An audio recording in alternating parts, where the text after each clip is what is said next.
Hello and welcome. I'm Patrick Curtis, Chief Monkey of Wall Street Oasis, and this is Monkey to Millions, a show where you get a front row seat as I mentor young students and professionals to try and help them break into their dream jobs. In the first cohort, you'll meet 4 students, all preparing for intense job interviews while trying to also balance a personal life and schoolwork. The goal of this show is to shine a light on the struggles of trying to break into competitive positions with a non traditional background and to give you a roadmap for your own success. My hope is that as you get to know these 4 impressive students, you are inspired to dream big. Remember, these are real people and this is their true story. Let's get to it. In this session, Victor gives us an update on his Series 7 and Series 63 exams, and he tells us about the success he's had networking, and as a result, a big internal transfer and move coming up soon. Enjoy. All right, Victor, long time. What has it been, like a couple months since we spoke? Yeah, it's been a couple months. Yeah, last time we talked, I was getting ready to take my S7 and S66, I think back in January. And I was getting ready to go for my military in Hawaii. They had to, they made me go, so I didn't want to. Just kidding. You were on the Big Island? Yes, I was in a Big Island. I'm sorry, no, I was in Pearl Harbor. Is that a Big Island? Pearl Harbor? Yeah. Okay. Yeah. So you were there, and then what happened? So basically, I took both of the 7 and the 66. I passed, and then I came back around March, and there was another training for my role. So I attended that. And while attending since January, you kind of taught me how to network. So I've been putting that into good use. I started reaching out people within the organization, and I wanted always to kind of see like what the next step would be. And I start talking to people, and people start talking to other people. And what was your goal? I think you wanted to go to California. Correct. Yeah. First, I wanted to go to California, especially Southern California. And I also wanted to kind of talk to people, like you said. I'm not looking for a job. I'm kind of trying to find out what it is that they do, what parts they like, what parts they don't like. I wasn't interviewing for anything. Yeah. It just became exactly. I wasn't hungry for anything. I wasn't desperate. I had a job, just like you said. Yeah. Everything you said, it was just there. And one conversation turned to another. They said, hey, you need to talk to this person. Hey, maybe this person might be actually helpful. Oh, you have a military background too. Awesome. Oh, you went to Georgetown. That's great. Oh, so you have done this. It's kind of one thing kind of led to another. Maybe after 40 or 45th person, they said, hey, we have these jobs. Why don't you just, apply? And in between after the 40th conversation? Yes, 40th conversation. Look at you. That's good, man. You really took it to heart. So how were you getting these calls? Was it all internally through Fidelity? Yeah, I was since I had access, I would either email them, and again, I looked at their kind of position in the organization. Mm-hmm. I kind of adjust the situation. So people I'd email, some people I just DM, like I would use the Microsoft Teams. I just team them, hey, you got a couple of minutes, I can hop on the phone. And since I was in the training, I kind of had a control over my schedule. Yeah, hours and everything. So I always worked around their schedule. Whatever worked for them, it worked for me. So I never gave them kind of option that I'm busy. Hey, about 6-7 time slots, whichever you choose. If it doesn't work, just let me know what works. I'll make it, work. And like I said, I kind of wrote down the questions. I kind of asked like pretty much the 5 to 8 questions. Hey, how did you get started? What is it? How's your daily function? What do you see yourself in about a year? What is your career aspiration? I'm kind of getting to know them, Yeah. And I kind of got to talk to the very a higher manager finally, and he said that, hey, we like your passion, we like your enthusiasm. There's one thing that we kind of concerned that you haven't been in one place other than military for too long, and which is again you pointed out last time we were talking. And I tried to explain them, look, I immigrated not long ago, and I kind of took time, going to school and everything. It was a bit of a special mess during the pandemic, and I had some personal stuff. Maybe we'll talk about that down the line, So I was kind of going through a lot, and that was the reason. I applied for a different role, but they liked me I think, so much that they said, hey, we can't give you that role, but how about, we get you start with the, this role, but the same kind of salary. So what is that role? a financial representative. Mhm. But I'm That's not the gonna same. That's the same thing you were doing in Utah, right? pretty much. It's not maybe like overlapping 100%, but yes, one is branch role and the other one is kind of regional center role.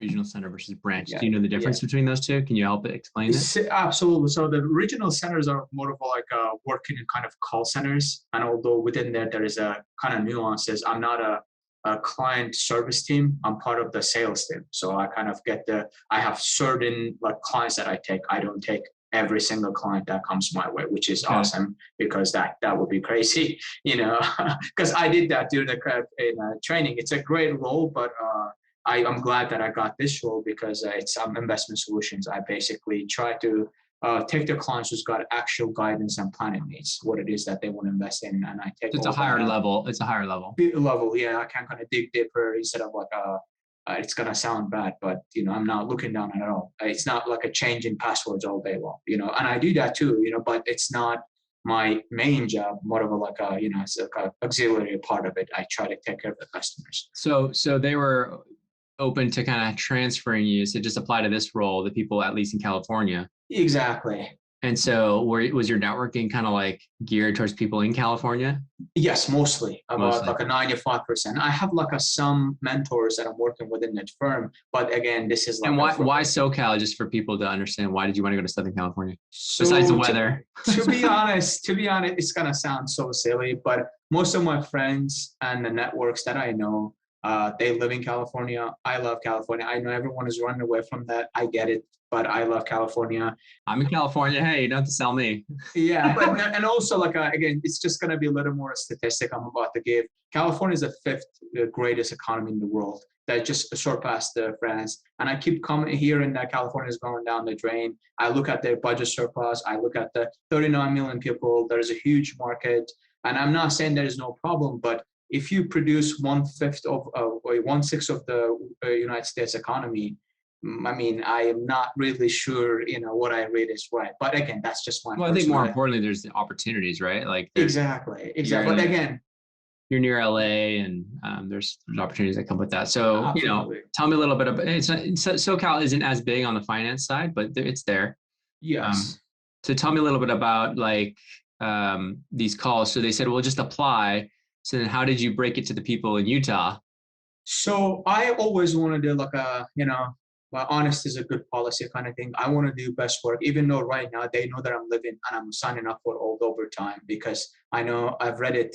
I think one of your posts or something like they wrote it down. And again, this goes to show how WSO is a great, great resource. One of the question was that, hey, I'm living for this new exit opportunity. And instead of like kind of slacking, that guy kind of start taking more work for the last couple of weeks because first, you don't want to burn the bridges. And second, it's kind of a psychological thing that you put on yourself that, hey, it's not just I'm living. So I'm actually working close to 60 hours a week, more than I should do actually. But I do that because I want to make sure that they understand I'm not, living 3 weeks. So I'm kind of, my foot off the pedal. You're not just checking out. Exactly. That's good. And so once you get to SoCal, I guess there'll be more opportunities, but then you can build up, and the salary's the same as what it won't go as far. It won't go as far. The salary in California.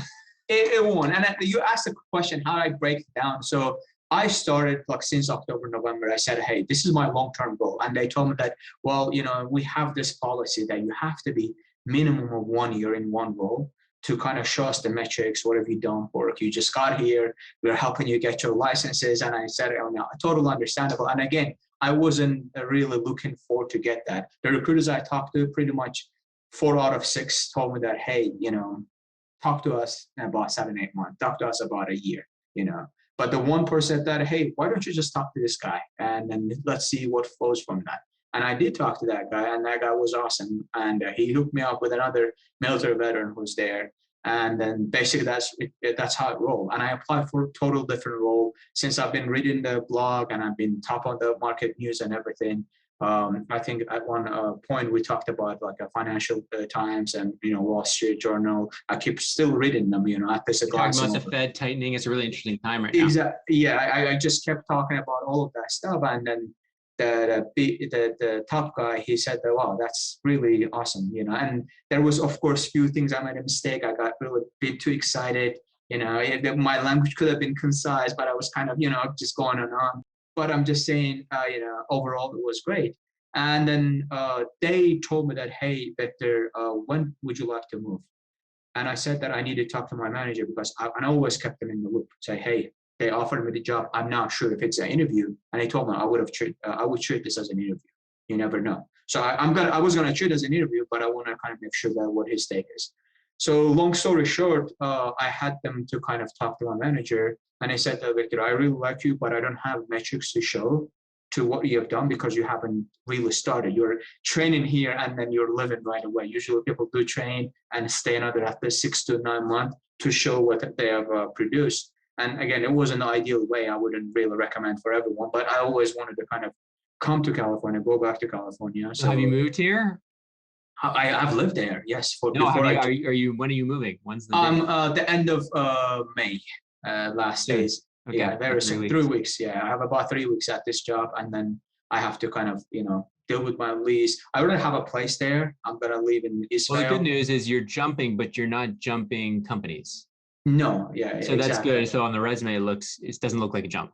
Yes, exactly. And that's one thing that they kind of underline, just to your point, that hey, everything is great. Like we really like what we see, but you've jumped too much. And I couldn't explain that, hey, between the salaries of like my previous job and this, I had to choose this, or it was like a pandemic and all of that. I kind of had a background explaining that.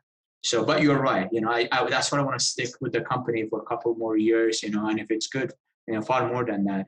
Yeah. And then, basically that's, did I answer all of your questions? Yeah. Just in terms of advice for you when you get there, like, really that first month, just be super, do you have any more licenses you need to take? No, not until I become like let's say financial consultant. Okay. So so what's the next step? You get to California and what? So I'm going to have that little notebook that I have. I'm going to write everything down, everything. This is how I learned my job, all the mistakes and everything. So I'm going to try to do such a good job within the next 6 to 9 months. I can actually promote one more time, which is the next one is I think relationship manager. And then do that maybe for another year or so, and then move to the investment consultant, which gives me, as far as a range that we talked about, salary and everything, also kind of opportunity. That gets you into the 6 figures, yeah. Exactly. Yeah. So, and also during that time, I can start working on my CFP. So, and then when you have the CFP, Certified Financial Planner, for those that don't know, that's like, what happens with the CFP if you're at Fidelity? Does it give you just another bump in pay, or what happens? So it doesn't. The way they market that, we had like this training model webinar on CFP, and they showed that on an average, the financial planners and financial consultants and financial advisors, they make maybe 15 to 20% more over their career. Yeah, but is it correlation or causation? You don't know if the CFP is the reason they're making more. Maybe the people taking the CFP is selection, or they're just more driven and they're doing better. Exactly. And I would say probably there is some kind of little of both. But also definitely if the clients that come and they talk, and if they see somebody with a CFP, it's a little more. Yeah, it's a kind of self-selection, kind of, okay, this guy knows or this gal knows what he or she is talking about, so might as well kind of, it's more about I would say maybe, yes, it is a kind of blink. It kind of, makes you kind of stand out, but it's a financial consultant in this industry. It is one of those how would I say this, most sought after, resume item, if that makes sense. Yeah. So, it's needed, man. You'll be shocked. Some people with, no matter how much money they have, some of the financial decisions they make in terms of allocation of assets. Yes. Is like, yes, exactly. What are you doing? Exactly. Like all concentrated in one stock, or like 80% concentrated in one stock. Like, yes. I'm talking people with a lot of money out Yeah. here, especially. You see a lot here with the engineers and the tech people, because they get so much concentrated wealth in one company. They don't understand, like, for diversification, they understand diversification, but it doesn't trigger, like, they don't realize that because they keep getting grants and options, it doesn't kind of like click in their head that they have their home here in Silicon Valley, which is tied to tech businesses. And then they own, 60% of their net worth is in one tech business. It's just like, yeah. So you should never do. There's a lot of people who just need that. No, but like last time we're gonna to touch upon it. It might look like a little bit of a grind, but I haven't seen any job that doesn't look grind. But one good thing about this so far, I've been finding out that if you do kind of soldier through this, like towards down the line, it becomes a job that actually you just handle people's business, and it's pretty much like a 7-figure job that if you're good at what you do, which is what you should actually strive for. Well, I mean, to be good at this job, you need to understand the basics of like portfolio diversification, diversification, like you said, different asset classes, factor, all this stuff. Like, and then part of your job is like therapy, like therapists and like not talking people off the ledge and like getting them to calm down when things are going sideways and having to stick to the plan and stuff like that. Exactly.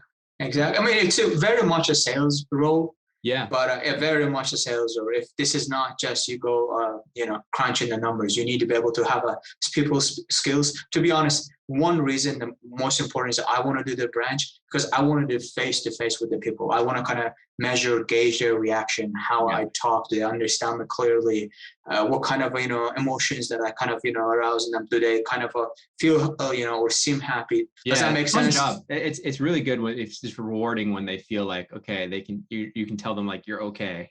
Exactly. Okay. Like things are bad right now in the markets, but just stay the path. Like this happened in 2009. This happened. Exactly. We're seeing a little bit right now in 2022.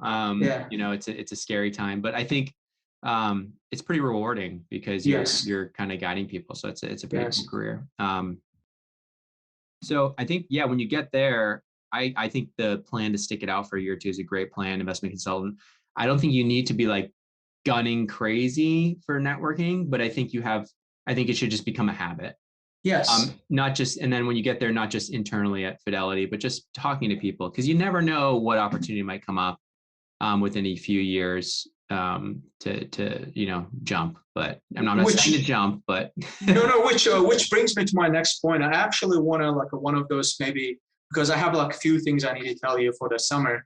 And again, I shouldn't share this. I don't mean to burden your listeners with it, but my dad and my grandma during the pandemic, they passed away, and I never got to kind of go. So sorry, because of that.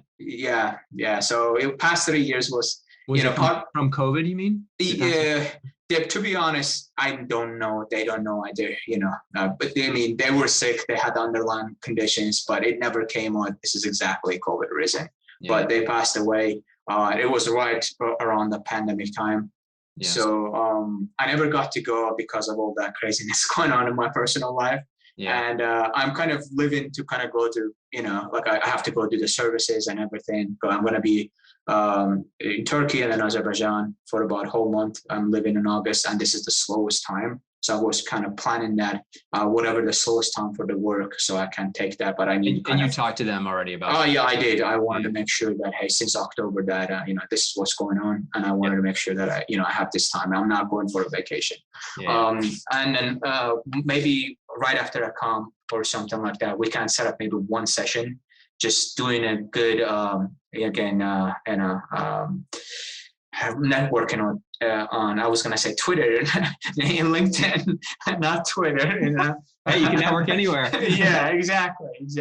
I want to kind of see because what I've done so far, like you said, about 95%, within the company, internal, yeah. But I use the same principles. I just want to kind of make sure that I'm doing this right. If I'm missing it's the same something, thing, man. I mean, it's really just about developing relationships, adding value, building friends, building that network of. So, like you said, you had some friends out in SoCal there?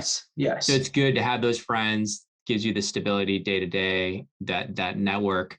But then also just trying to find other good friends that are like where you want to be. Exactly. You know what I mean? And just like Yes. trying to find those people where you can actually connect with on a friendship level, not just like a Yes. professional Job. level. And it doesn't have to be exactly in financial planning. It could be something related to finance, because then they're going to know other people. And plus maybe it'll be nice to have other friends. Yeah, of course. Yeah, absolutely. Absolutely. Absolutely. I mean, what you're teaching, maybe like 100%, 90% works for the getting a job, getting like the foot in the door. But I mean, it's amazing you developed a relationship. And a couple of those guys that I actually reached out, they interviewed me before the interviews. So they gave me pointers before pointers. Yeah. So I was kind of really well prepared, even though I wasn't gunning for an interview. So I was kind of ready what questions might be. Not exact questions, but okay, this is the outline. You should at least know this part. You should at least know that it's a huge advantage. It's a huge advantage. Yeah, I think more importantly, you'll hear about jobs that aren't promoted or listed on any job board. Exactly. Like that's the real benefit of this, is like 90% of the jobs are usually filled without ever hitting a job board. Exactly. Internally. And that's great. That's awesome. You know, internally and just through, hey, do you know somebody? They'll ask it, do you know somebody? Yeah. You know? And then there'll be a couple interviews and boom, they'll hire somebody. So, and one thing I've seen that all the money that they kind of forked over this hiring process, I think a part of that is they just want to try to get somebody who's going to actually do the work and who's going to be good. So if you know that's exactly very hard to find. And if you know someone who's done well, kind of what they say, the past, performance kind of illuminates the future. Exactly. I think they say the opposite. Past performance is not indicative of future success. But there's a little bit of I think correlation. You can kind of look at that person's past performance. Of course, it's not 100%, but it kind of tells you what kind of person that is and what kind of work he has put in the places that he's been. So if you know that, hey, I know Victor, he's done this work and this is his metrics, he's done pretty good. If there's a job opens, you can do recommendation and they will take that recommendation, put a weight on it. Okay, let's give this guy an interview. Here's another question to you. So as you're kind of under the Fidelity umbrella and you're building up, you're still building your own business eventually, or is this more like they're giving you the clients? So far, they're giving me the clients. And the reason I ask is because you have a very unique background in the sense of you speak many languages.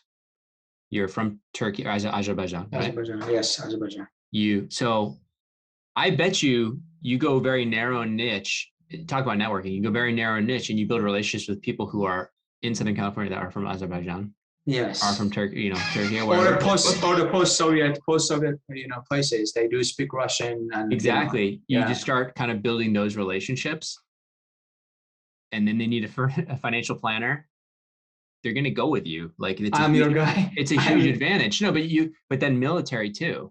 That's a much bigger umbrella. So you start super narrow, super niche. If you are trying to build a business, start super narrow, super niche, build those relationships because they're going to be the easiest. They're going to there's the most affinity to you in terms of language, culture, everything. You're going to be able to kind of connect with them, say how you just went to see your father or, to bury your father and, blah, blah, you saw this in the city, whatever. There's just going to be that connection there.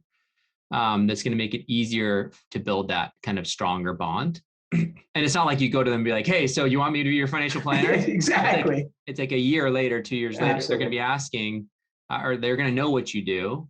And you can be like talking to them, be like, hey, well, if you ever, want advice, I'd love to do it, but obviously no pressure, blah, blah, blah. But like, that's how you can start building the business. And even if it's small accounts, No, Patrick, I 100% agree with you. And however, to get there, I need to learn everything that I can. Of course, which is what you're gonna take all the everything. Yeah, I want to be everything because I want to be kind of confident 90%, 95% that hey, I can help this person.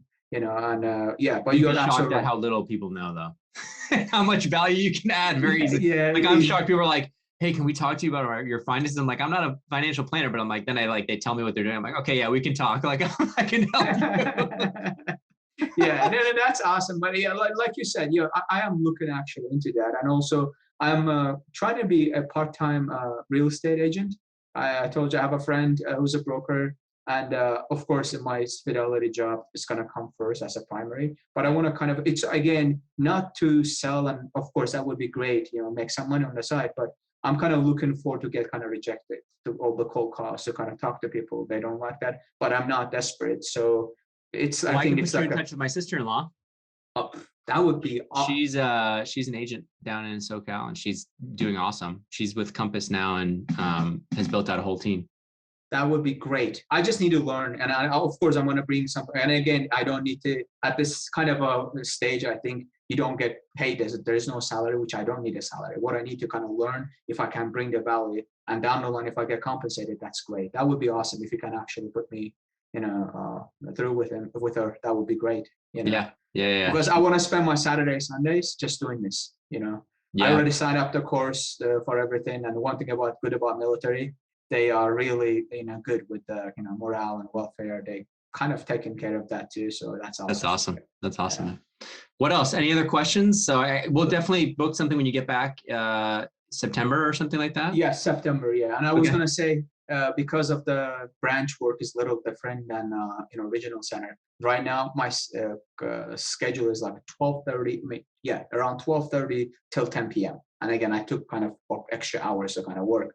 But with the branch, there's strict 8:30 a.m. till 5 p.m. or 5:30 p.m. Okay. So I will work again around your schedule, but I don't have much flexibility that I had. That's fine. Working from home. We'll figure it out. We'll figure it out. We can do it early or later one day. I gotta tell you with this, and I know your listeners are here, and I am forever gonna be grateful for every single help. You didn't get me a job. I want to make sure that. No, you did it all, man. You did all the work. You gave me so much resources. You said that if you have you have this Excel, there's a monkey there eating bananas. If you are as smart or as paying attention as much as that monkey, there is literally so much value that you offer through your work, through your and I'm forever grateful for that. I was in the dark. I didn't know what I was doing, and I'm so happy that I kind of got to become. Well, you got something stable now. You were like running like a chicken with your head cut off. No plan, just trying to scrape. Perfect analogy. Yes. You're like analogy. Yeah. Yes.